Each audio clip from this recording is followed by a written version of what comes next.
Cool. Ready to get started? Great. So welcome to GenAI Hands-On Spotlight Perplexity. My name is Greg Bem. I'm one of the faculty librarians here at Spokane Community College. And this is the last GenAI workshop of the quarter. Clearly, everyone has had their fill except a couple of us. So yeah, this will be an interesting examination of the tool Perplexity.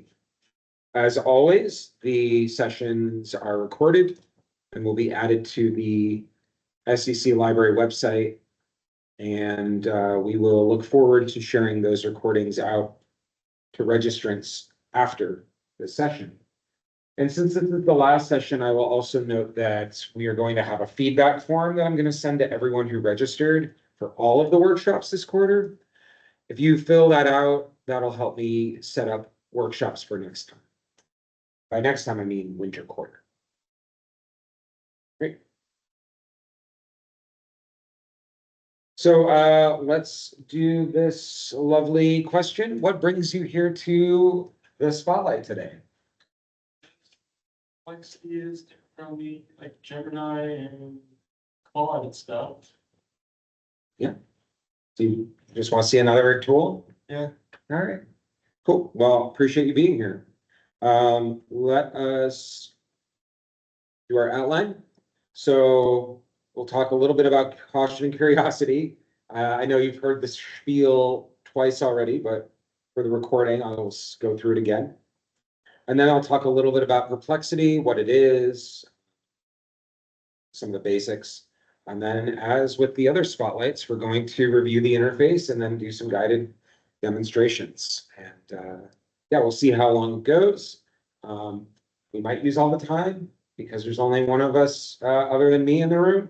It might go faster than usual too. So a quick disclaimer / introductory note about the concept of caution and curiosity. As I have explained before, I am often asked, how do I feel about GenAI? How do I feel about the tools and the technology, how they're impacting the world? Is it the end of the world? Is it some great new era we are entering? Hello online, welcome in. And just doing the same caution and curiosity spiel from last time.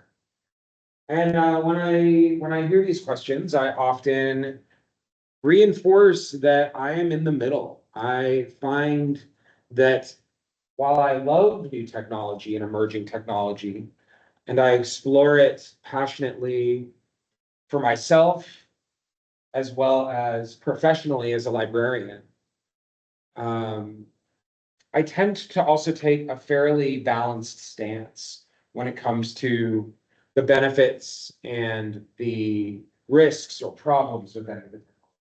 And I like to encourage that perspective for any user, including students here at the college, employees here at the college. I think that while we do need to make some decisions and have some opinions around what is ethical and how we might use these tools in a way that benefits ourselves and society, in a way that is honest and transparent and fulfilling other ethical issues or responding to other ethical issues. That doesn't mean that we shouldn't be critically thinking about these tools. And so there are concerns to be had. And therefore, on one end of the spectrum of use and thinking is this side of caution. What does it mean to be using these things, these tools, this technology in a way that may cause harm or exacerbate other issues or bring about entirely new issues? And how do we identify those and then respond to them in a thoughtful way?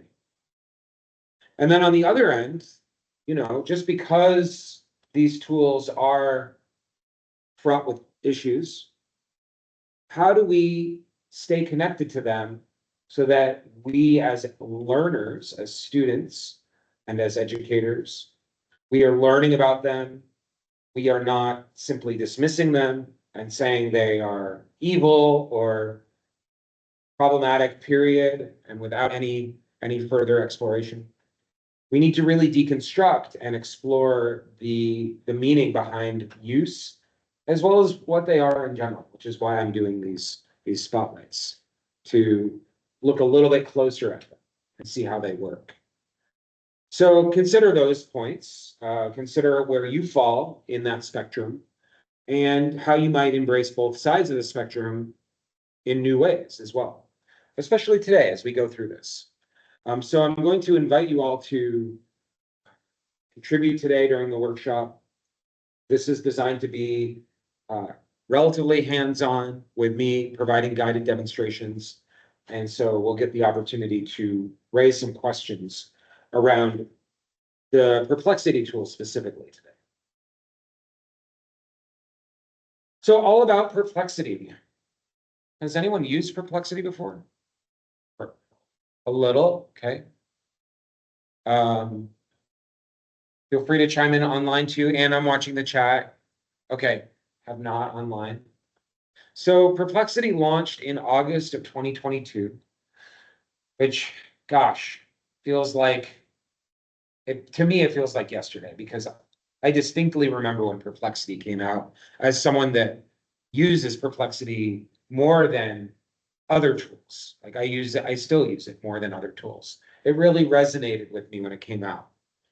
But at this point, that's over 2 years ago, so it's pretty wild.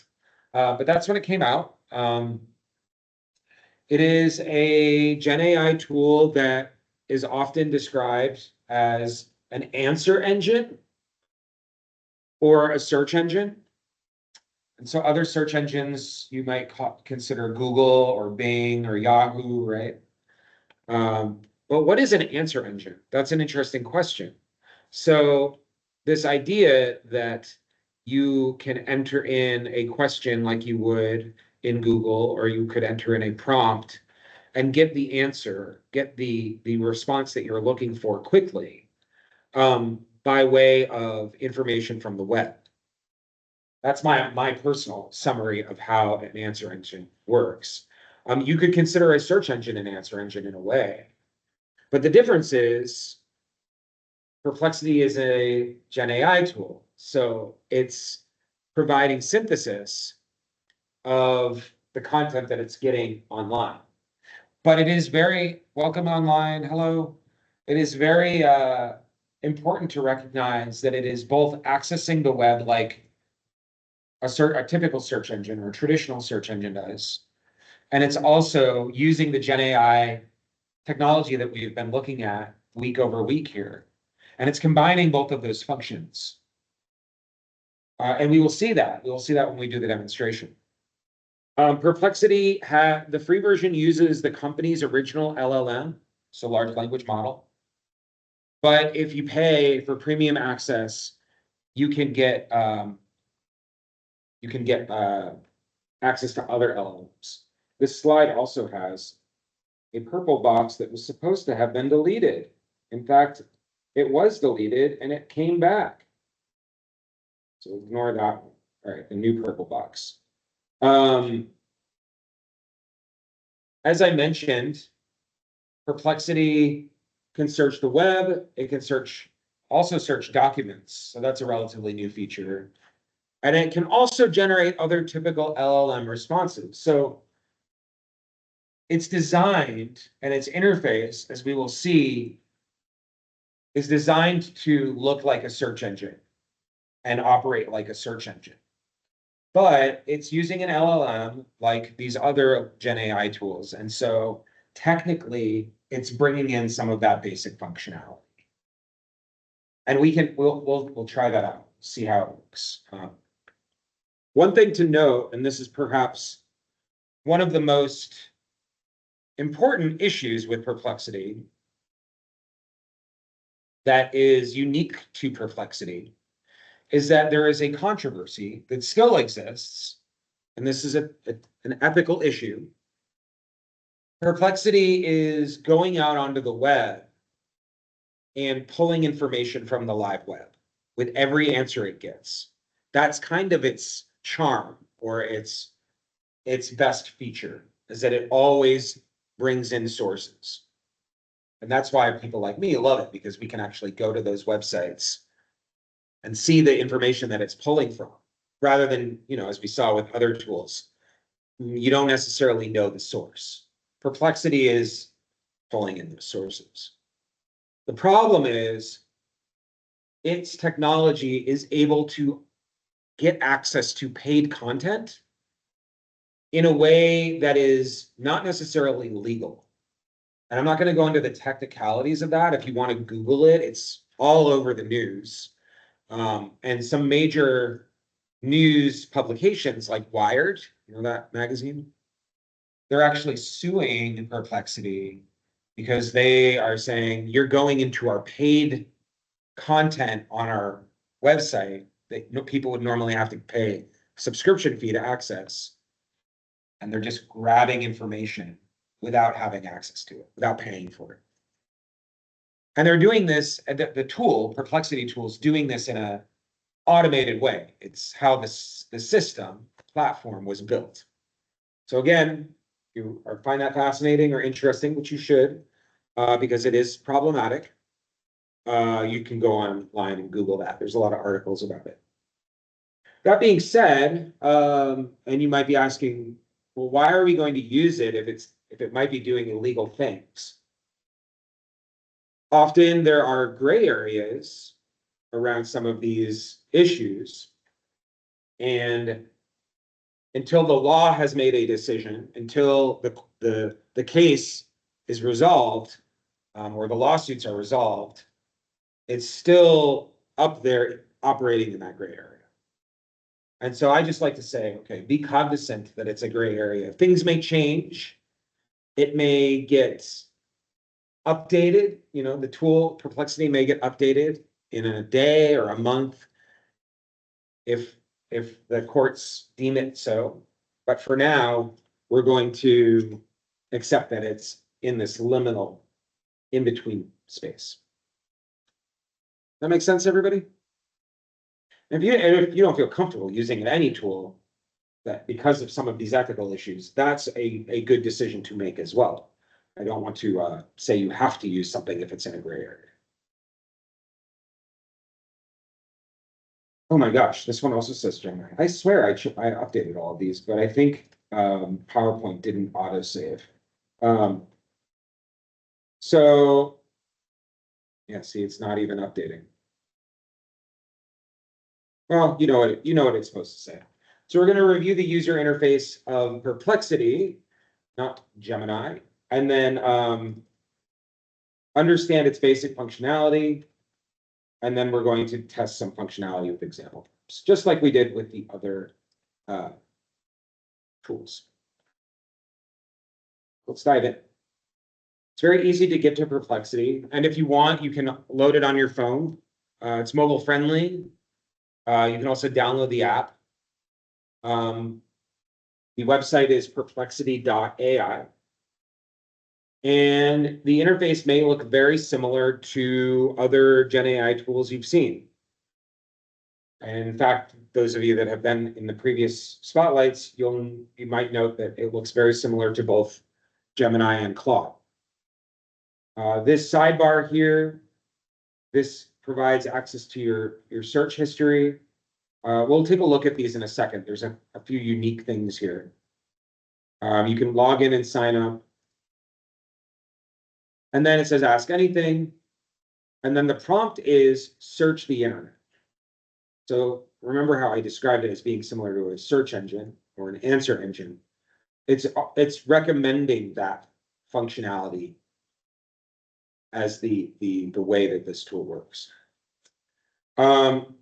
You also can, in addition to entering your prompt here, and notice that there's very common search terms. Often these are connected with current events. So one that came out, I think yesterday, was a story that the Pokemon Go game, they're creating a new AI model for geospatial information, which is kind of interesting to think about. Like, what would the equivalent of these tools, but in a map form be? I think it's very interesting. Anyway, That's a whole nother topic. Then you can focus your sources. So if you select that, this is really useful, I think, for students and employees at the college. You can select web. If you're just looking for academic sources, you can select that. If you're looking for math support, you can select that option. There is a writing tool. So as I mentioned before, because of the LLM nature of this, you have the ability to generate LLM. You can find videos and you can find social media discussions. So those are the categories. As I mentioned, you can also have Perplexity look at and integrate whatever document you want to work with. So one example might be you have your paper written, but you're still looking for sources, additional academic sources to use to cite your paper. You can upload your paper and then have it find more sources for you. I'm not sure how effective that would be, but that is an example. Oops. Okay. And then if you select the Pro button, Pro will search more of the web and get you a wider array of sources. And you probably need to sign in, but there is like a free, there is a free trial. I'm not going to sign in today. If you are logged into like your own account, you can use Pro for a limited number of times. And then there are these additional example searches here. Just kind of like all the other GenAI tools to get you started thinking about what you might search for. On the left, if you hit Discover, this is where Perplexity is kind of interesting. In addition to its search engine functionality, Discover is almost like a portal or a homepage of different topics. And so all of those example searches that came up are showing up here. Remember how I just talked about the Pokemon model? But, you know, it is very much like, let's say if we go into one of these, what happens? It will show us a summary of this topic and link to a variety of sources where you can explore the topic on different websites. If you have the mobile app, you will get notifications when these different pages get published. So that's kind of the Discover section. There's different pages or different sections. Almost feels kind of like a 2.0 version of an online newspaper because it's linking out to other sources. Spaces.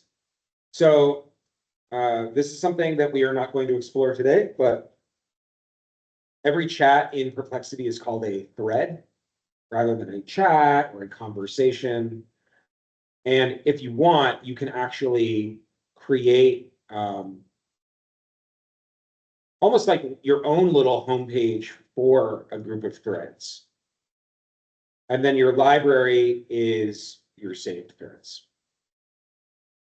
So let's look at some threads here. What's something that I can search for today? Imagine you were on Google and you were going to look something, literally anything. Maybe you Googled something today. What's that? Okay. How do I make a game in the Unreal Engine? So here is what Perplexity did. At the top, we have the thread name. We have the prompt. You have a couple options. If you were interested in adding it to a collection of threads, let's say you had a game design project you were working on, you could add it to a collection. You could also delete the thread. You can bookmark it and you can share it out. And that's really an emphasized feature is being able to share this with other people. Or to yourself to save it for coming back later. A lot of this functionality isn't going to work without being signed in, but that's how you would sign it, or that's how you would use that if you were signed in. So underneath the prompt, it's going to provide you with sources. So these are the sources that it is linking to. And again, I like this tool because it links to them very visibly at the top of the screen. Before it gives you any explanation or synthesis, it is saying, here are what we recommend or what Perplexity recommends. If I click on show all, it generated its response with 8 sources, and some are YouTube videos. One is a tutorial from forums.unreal engine. There's a Reddit thread. There's a page from what looks like maybe the Unreal Engine's main website. So it's a variety of sources. And remember, the very beginning, I could have selected the category of sources I wanted to. So the default is the web search. So it is literally bringing in anything that's on the web, including some of the problematic paid sources as well. So keep that in mind. But how do you think it brings in YouTube? Because it's not watching YouTube or listening to YouTube per se. So how do you think it knows that that video has anything to do? Since requested a- But what about the YouTube content would it tell it that it's relevant to this prompt?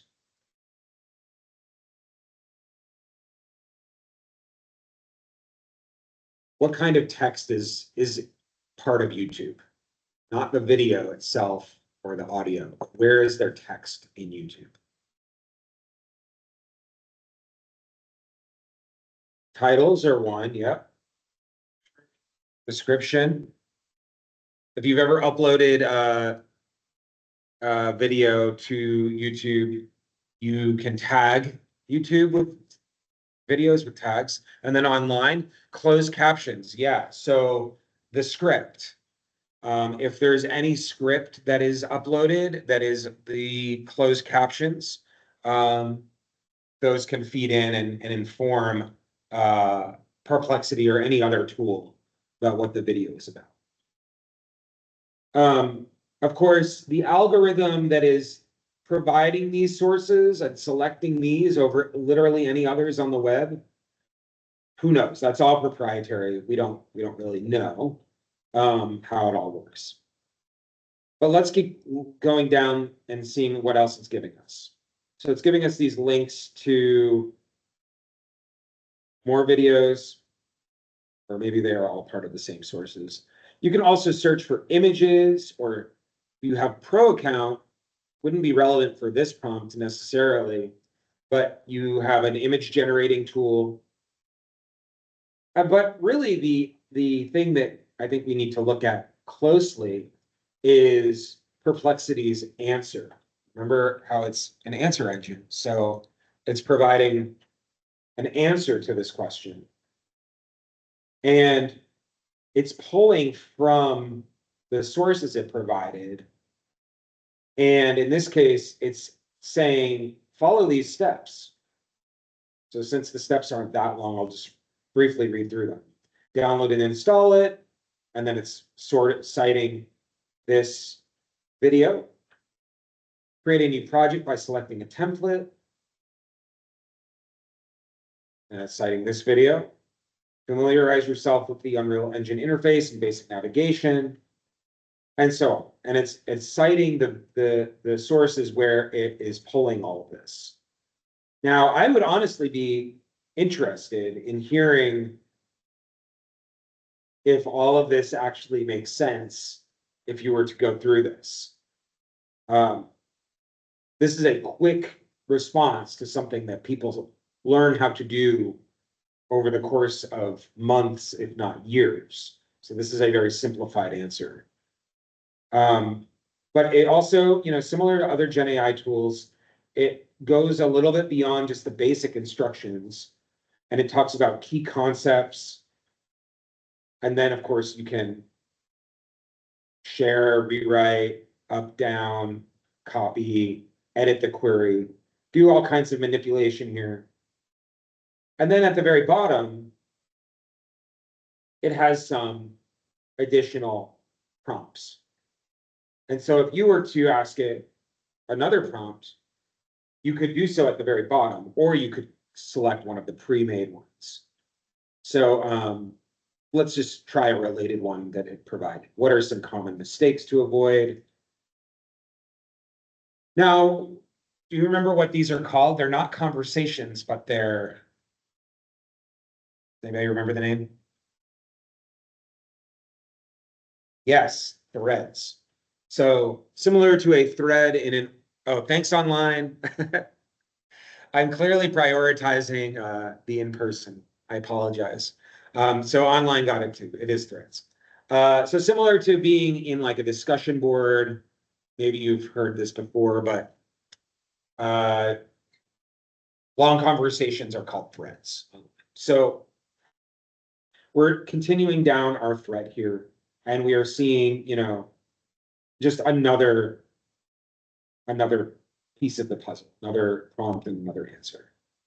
And it's providing that answer, and then you can keep going down that rabbit hole as far as you want to go. Let's ask a follow-up question let's just go back to the original one. And then we'll go to a different topic, because I'm sure some folks don't care so much about game design. Do you have a follow-up question after reading this, something that we could refer to that's in this original answer? We could ask more about or expand upon.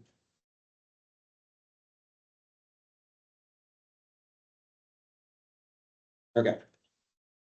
So let's see. In number 6, in the original prompt, you expand upon implementing AI for enemies. Oh,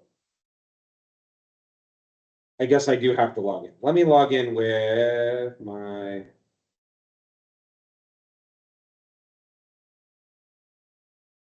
Right, did it add it? No. I guess to refer back, you do need to be logged in. Number 6, in the first prompt, can you expand upon adding AI for enemies? So here we go.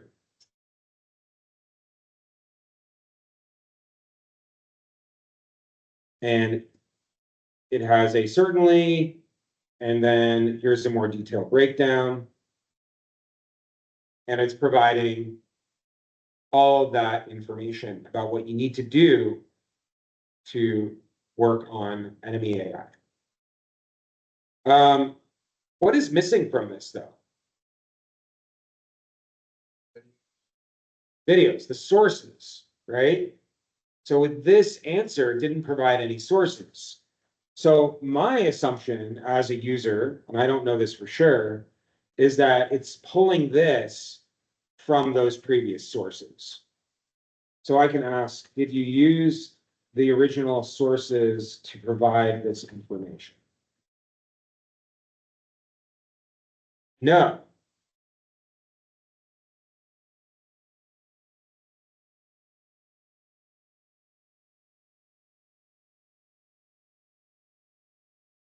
So it did not. It provided that information from other sources, and it's now giving some of those. And I'm very curious to see if that would lead us to the information about enemy AI that you were talking about. So one of the interesting things to think about as a user is this is like a lot of GenAI tools, a great place to start when you're doing your research or organizing ideas or getting a basic understanding of what you need to do with a task or learned with a topic. But the question is, what other sources, what other resources are available to go further and to verify this information? And so if it provides the information, the sources where you can go easily, that's one thing. But in this case, it did not provide those sources.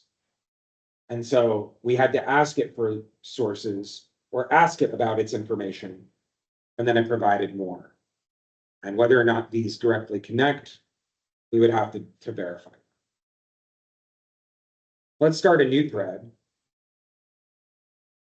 And let's focus on academic this time. Online, would anyone like to provide a topic or prompt that I could use for academic research with Perplexity?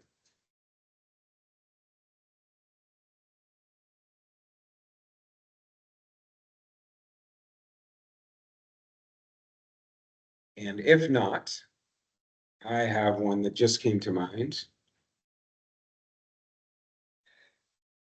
Okay, my topic for online today for academic research is bomb cyclones. Have you ever heard of these?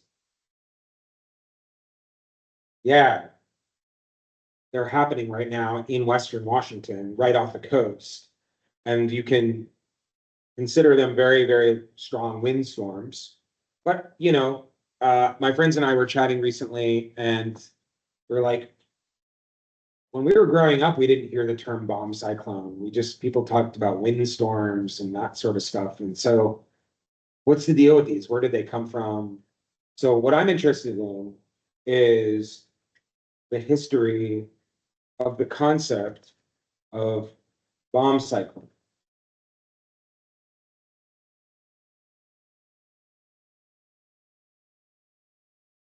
Okay, interesting. So this is a great example because it says, I apologize, but I don't have any specific information about the history of the concept of bomb cyclone. The search results do not contain any relevant information about this meteorological phenomenon or its historical development. It did provide sources though, so I wonder what these are. These don't seem to have anything to do with bomb cyclones. Let's see, can you provide any sources about bomb cyclones?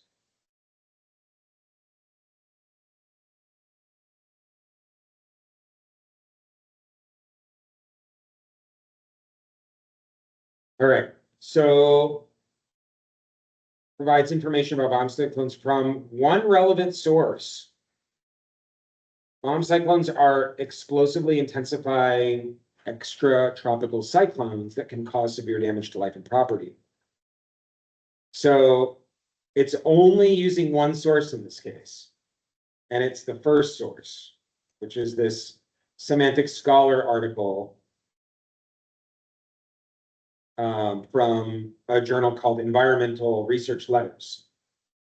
Hey, that is one source though. So it did provide an academic source. Maybe we try something a little less niche. Do you have any topic ideas? Okay. How about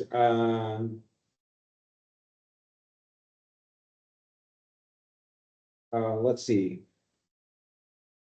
The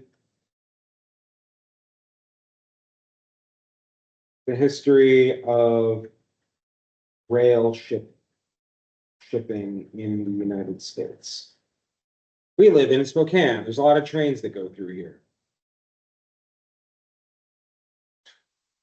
So in this case, it's providing a history, but what is missing?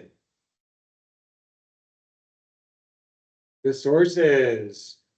So this is interesting because usually it provides sources, but in this case it didn't. Which academic sources were used?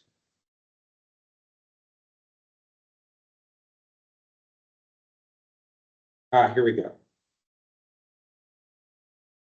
So it's providing a lot of these sources. Now, one thing to note is that the list of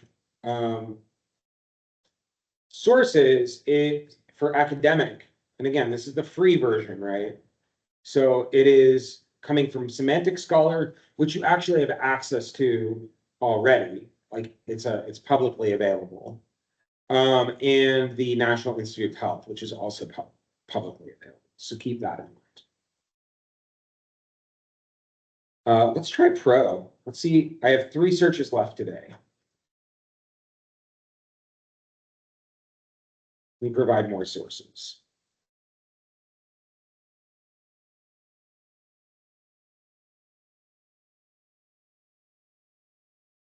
So this is what it does when it does Pro search, which is kind of interesting. It shows you a breakdown in prompts based on the original prompt. So find additional academic sources on the history of rail shipping in the United States, and then gather relevant historical data and publications that discuss various aspects of rail shipping in the United States. And you can see that it provided all of these sources, most from Semantic Scholar, and then showing you some additional searching. And then it actually apologized and said that it couldn't find any additional sources, which is interesting.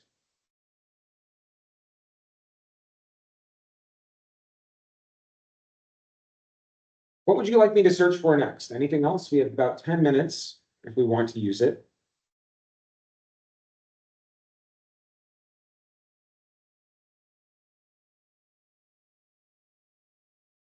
How about something from computer programming?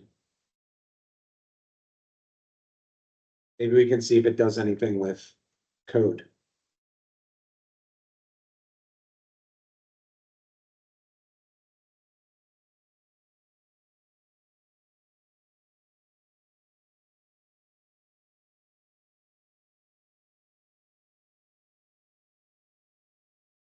Let's just ask it a simple question. Can you create a simple computer program?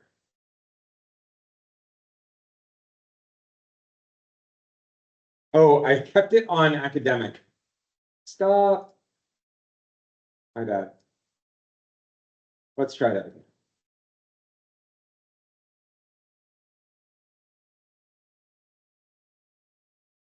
So determine the necessary programming language and compile the information into a simple computer program.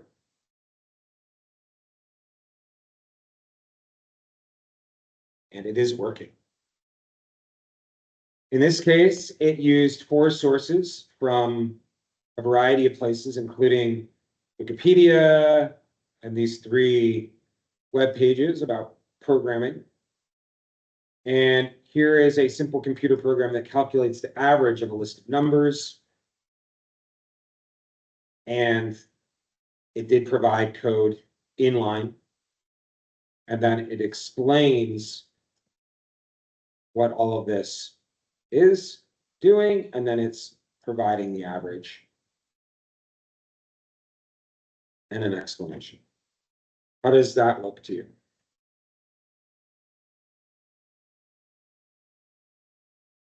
So yeah, I'm not seeing anything online.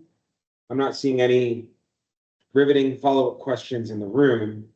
So I'll reiterate that, if you're using Perplexity or any GenAI tool, even if it's providing sources, always check the sources. And if it, for some reason, doesn't provide sources, just like with any other GenAI tool, try to find out where it's getting its information if you can, to verify if it's correct. Any other thoughts today?